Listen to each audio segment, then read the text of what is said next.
extra millions coming your way, some Saudi Arabia.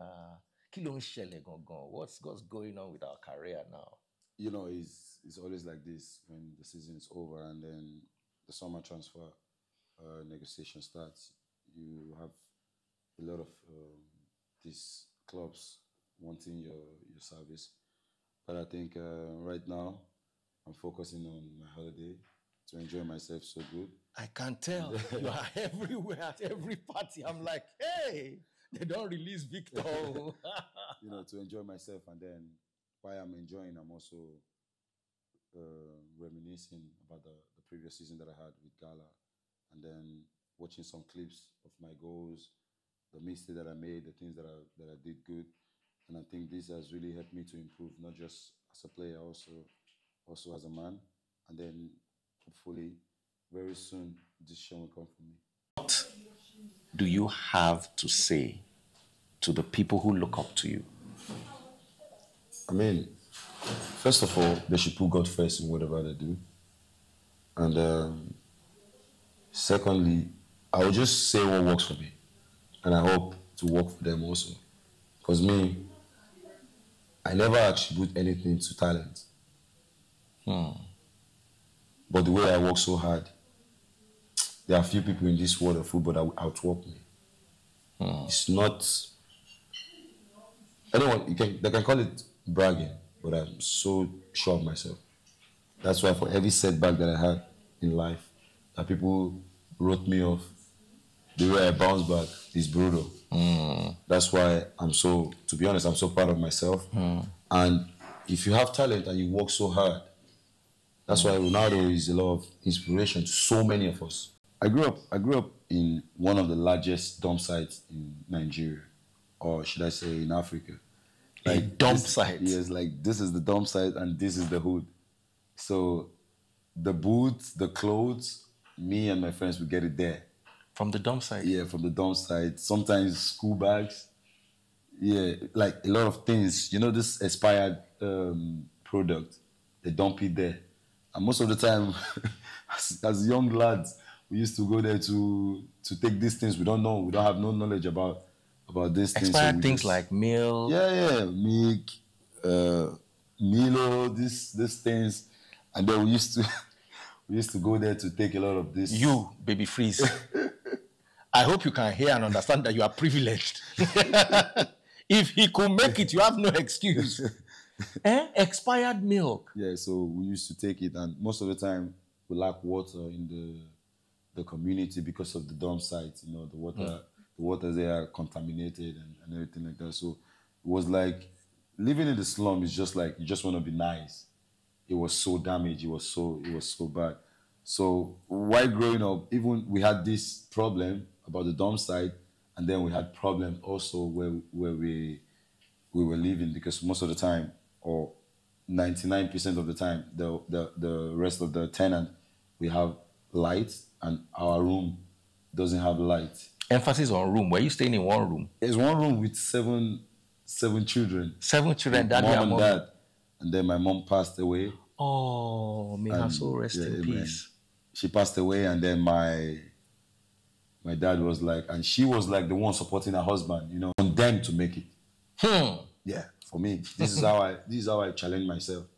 There were a lot of times where I've cried in my quiet moments, where I've spoken to God, where I've asked God why, because I see the way some other kids in the hood are living. You know, they are like, as at that time, the Dangote of the hood. You know, and mine was so bad, because then I have to fetch water for the whole of, you know, most of the time there's a building in front of my house. The up of the you know, this face me and face you. I used to fetch water for the people there for 18 naira. Most of the time I would wash gutter, you know, when the green things are coming out, you know. The like Spirogyra in gutter, you will wash it for 30 naira. Yeah, I wash it. But now you are talking about 30 million.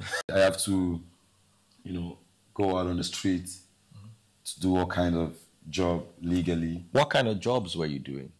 I sold gala. I sold pure in water. traffic. Yeah, I did conductor. Also, no. Yeah, I also did agent for Baba Jebu. You know, it was just just doing all this thing just to earn money, just to support the family, because my brother was like also the one taking care of all of us, because he used to sell newspaper at Ojota. When I signed for my first pro contract, we didn't tell him we wanted to buy a house for him. I spoke to my brother and I said, you know, say your papa no will come up for that place. Like, you know, you're deep into something. It's hard for people to like pull you. So he also never believed that I'm going to become a pro. And he never watched me on TV. The friends only said to him, like, your son, they play ball. So the only time he watched me on TV is when we were playing the World Cup under 17 in Chile. My sisters had to take him to our neighbor that has a giant to watch me for the very first time in his life. Did you win that game? Yeah, we won. We took the final. Oh. So after that time,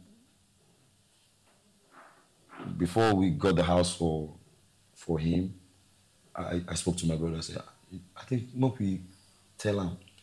He said no. He never won't come, because he never believed that he can become a landlord. You know, and then my brother strategized everything.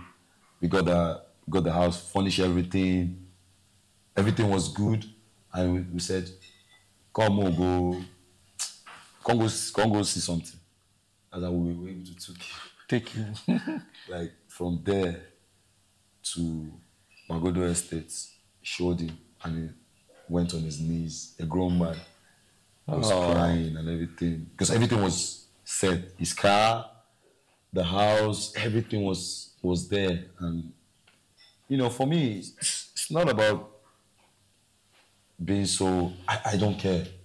I just want to be able to wake up every morning to see that my family has the roof over their head that is theirs. Is a kind of blessing, to be honest. Yeah, I met him. So it's for me. How did that story go again, so that they can also hear it? So I used to say to my friends, I said, the day I'm going to play, maybe against or with Ronaldo or Messi or Neymar, these are like legends, people that I love so much. I'm taking a picture with them. I don't care. Even if we lose 10-0, I don't mind. So we had a game. It was at Juventus at that time. So I saw this guy. I was like, wow, starstruck. I was, oh my God, Ronaldo. Ha. I said, okay, we played the game. We won 1-0. It was going in.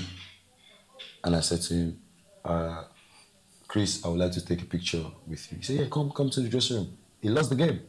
And he told me, yeah, come to the dressing room.